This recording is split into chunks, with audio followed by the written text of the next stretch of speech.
Hola Mina. Setelah sebelumnya saya sudah membahas Black Clover chapter 384 versi ofisial atau terjemahan resminya. Di video kali ini saya akan bahas lanjutannya yaitu chapter 385.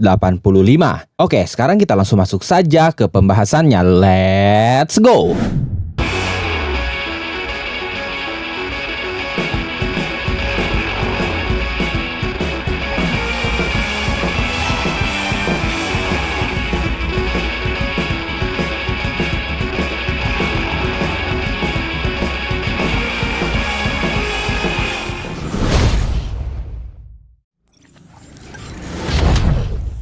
Black Clover chapter 385 berjudul Penjudi Bodoh. Seperti biasa di halaman pertama ada sebuah catatan editor yang kali ini berbunyi pertarungan di puncak. Di panel awal kita melihat pertarungan epik antara Asta bersama Libe dan Yuno bersama Silph melawan Lucius. Setelah menguasai seluruh menara Grimoire di kerajaan Clover, Lucius bisa dengan bebas menggunakan sihir apapun termasuk saat ini. Dia menggunakan beberapa tentakel yang keluar dari tubuhnya. Tentakel itu bisa memanjang dan digunakan Lucius untuk menyerang Asta dan Yuno. Tapi Asta dan Yuno berhasil menahannya. Hanya saja tentakel itu terus-menerus mengejar dan menyerang mereka yang membuat Asta dan Yuno terpaksa harus menghindarinya. Mereka bahkan masuk ke dalam kastil atau sebuah gereja megah untuk lepas dari tentakel itu. Tapi tentakel itu menghancurkan dan memotong tiang-tiang di sana. Asta dan Yuno mencoba untuk menyerang Lucius bersama-sama. Tapi tentakel-tentakel itu lagi dan lagi menjadi penghalang karena berhasil menahan semua tebasan pedang Asta dan Yuno. Bahkan saat itu Lucius berhasil menghempaskan Asta dan Yuno. Melihat ada celah, Lucius tidak menyia-nyiakan kesempatan itu. Dia langsung bersiap menyerang mereka. Tapi mereka bisa menghindarinya karena Yuno membawa Asta berteleportasi bersamanya. Lucius pun saat itu hanya menghantam tembok di sana hingga hancur. Setelah itu, kembali terjadi bentrokan pedang. Saat itu Lucius menggunakan dua buah pedang, sehingga dia bisa mengimbangi bahkan mengungguli Asta dan Yuno. Saking dahsyatnya pertempuran mereka, bangunan kastil atau gereja yang super megah itu pun hancur total. Libe dan Silph sangat terkejut melihat sinkronisasi di antara Asta dan Yuno. Mereka berkata, sebagai rival, Asta dan Yuno saling mendorong satu sama lain, sehingga serangan mereka semakin tangkas, semakin intens, dan juga semakin tangguh. Saat itu Asta dan Yuno bisa memojokkan Lucius. Lucius pun terlihat panik. Sementara itu, Adramelech masih melihat jalannya beberapa pertarungan di sana. Dia melihat pertarungan Mereoleona melawan Aesir Silva, lalu pertarungan para elf melawan pasukan malaikat tak berkaki, dan pertarungan pasukan kerajaan Daimon melawan Morris. Saat itu Adramelech tersenyum dan terlihat seperti bersemangat setelah melihat pertarungan-pertarungan itu. Dia pun saat itu memantau jalannya pertarungan Morgan yang sedang unggul melawan Yami, Nahato, dan Ichika. Morgan terlihat melepaskan tembakan cahaya dari bintang-bintang yang ada dalam kegelapan di belakangnya secara membabi buta. Tembakan itu menghancurkan segala yang ada di hadapannya. Yami, Nahato, dan Ichika harus susah payah untuk menghindarinya, bahkan membuat mereka terpaksa harus bersembunyi dan menjauh dulu dari Morgan. Dalam situasi dihujani tembakan cahaya Morgan, Yami berkata, cahaya itu menghancurkan segalanya ke dalam kegelapan. Dia benar-benar monster. Kami bahkan tidak bisa mendekatinya. Lalu tiba-tiba Adramelech muncul menghampiri mereka, dan dengan santainya dia berkata, "Halo." Nahato menyadari kedatangan Adramelech dan dia menjadi panik dan waspada karena Nahato tahu Adramelech adalah iblis tingkat tertinggi yang berbahaya. Nahato berkata di dalam hatinya, iblis tingkat tertinggi yang sejak tadi hanya mengamati kami. Adramelech, ini gawat. Tapi di luar dugaan, Adramelech berkata, "Hei, mau kupinjamkan kekuatanku tidak?" Nahato sangat terkejut mendengarnya. Dia berkata, "Apa katamu? Apa maksudnya itu?" Tanpa menjawab ucapan Nahato, Adramelech menatap ke arah Yami sambil berkata, "Hei pengguna sihir kegelapan yang di sana, aku bersedia merasukimu. Kau pernah menjadi tumbal pengorbanan untuk membuka gerbang dunia bawah kan? Tubuhmu sudah sempurna untuk menjadi wadah iblis." Mendengar itu Yami kebingungan. Dia bertanya, "Kenapa kau justru membantu kami?" Dengan santainya Adramelech menggaruk lehernya. Lalu sepersekian detik kemudian, tiba-tiba dia tersenyum lebar dan dengan penuh semangat dia berkata, "Mungkin karena kalian para manusia lebih menarik. Sejak kalian mengalahkan Lucifero sampai sekarang, kalian menarik perhatianku. Ya, walaupun saat itu memang sudah sesuai prediksi Lucius, tapi saat ini kalian benar-benar bertahan melawan Lucius. Padahal kalian tidak memiliki kesempatan sedikit pun untuk menang. Entah apa perasaan ini, tapi jika melihat kalian, rasanya aku menjadi bergairah. Dibandingkan Lucius yang segala sesuatunya sudah diprediksi, aku lebih tertarik mengikuti perjuangan gila kalian." Mendengar itu Yami langsung tertawa lebar. Lalu dia berkata, "Menarik sekali, biar ku ambil pertaruhan besar itu." Setelah itu Yami dan Adramelech pun bergabung. Tidak diketahui bagaimana kontraknya, tapi kini Yami memiliki tanduk dan ekor seekor Adramelech. Dia pun memiliki dua sayap, walaupun sayapnya sedikit berbeda dengan sayap Adramelech. Mungkin hal itu karena penyesuaian dengan tubuh Yami. Tapi Yami tetap memiliki ornamen kulit Adramelech di pergelangan tangannya, yang terlihat seperti susunan kerang-kerang. Setelah itu beralih lagi ke pertarungan Asta melawan Lucius. Mereka kini bertarung di luar kastil yang saat itu sudah hancur. Lucius menyadari pengkhianatan Adramelech. Melalui telepati, Lucius berkata, "Apa-apaan ini Adramelech?" Sambil tersenyum, Adramelech berkata, "Habisnya, tidak asik kalau kau yang menang." Kemudian Yami menyadari seperti apa sihir Adramelech setelah mereka bergabung. Yami berkata, "Hei, sihirmu ini kan?" Adramelech berkata, "Ya, itu tidak terlalu mencerminkan iblis, tapi manfaatkanlah dengan baik." Setelah itu, Yami memimpin Ichika dan Nahato maju menuju Morgan. Yami berkata, "Kita akan menghajar makhluk itu dengan segala yang kita punya, kawan." Lalu Yami, Nahato, dan Ichika menggunakan kekuatan mereka masing-masing untuk menciptakan kegelapan yang pekat di belakang mereka bertiga. Lalu sang narator berkata, "Perpaduan antara bayangan dan kegelapan. Semakin gelap hasilnya, maka semakin terang pula cahaya yang dihasilkan di sana." Kemudian tiba-tiba muncul tembakan cahaya dari dalam kegelapan yang Yami, Nahato, dan Ichika ciptakan. Tembakan cahaya itu melesat dengan cepat dan berhasil melukai pipi Morgan. Morgan pun terkejut melihatnya. Yami berkata, "Dengan sihir cahaya dari iblis tingkat tertinggi, Paladin bisa dihancurkan." Lalu Adramelech berkata, "Jelas dibutuhkan iblis untuk melawan malaikat." Kemudian Yami maju sendiri menghampiri Morgan. Ichika yang ada di belakangnya berteriak, "Kakak!" Melihat Yami yang datang ke arahnya, Morgan melepaskan tembakan cahayanya lagi untuk menghancurkan Yami. Tapi Yami menggunakan dua pedang, satu dari sihir kegelapan dan satu lagi dari sihir cahaya, sama seperti Morgan sebelumnya. Lalu dengan cepat, Yami menebas Morgan dengan dua pedang itu. Morgan sama sekali tidak bisa menghindarinya, dan Morgan pun hancur melebur di hadapan Yami, Nahato, dan Ichika. Dan momen itu mengakhiri Black Clover chapter 384 versi ofisial atau terjemahan resminya. Sebelum berakhir, seperti biasa ada sebuah catatan editor yang kali ini berbunyi, "Kali ini beristirahatlah dengan tenang." Bagaimana menurut kalian? Jika kalian memiliki pendapat, asumsi, spekulasi, dan bahkan teori, kalian bisa tuliskan semuanya di kolom komentar. Oke, terima kasih sudah menonton video ini sampai akhir. Mohon maaf jika ada kesalahan dalam narasi maupun dalam terjemahan dan penyebutan istilah asing. Tetap nantikan konten Black Clover dan konten menarik lainnya hanya di Animangati. Sekali lagi terima kasih dan sampai jumpa di video selanjutnya.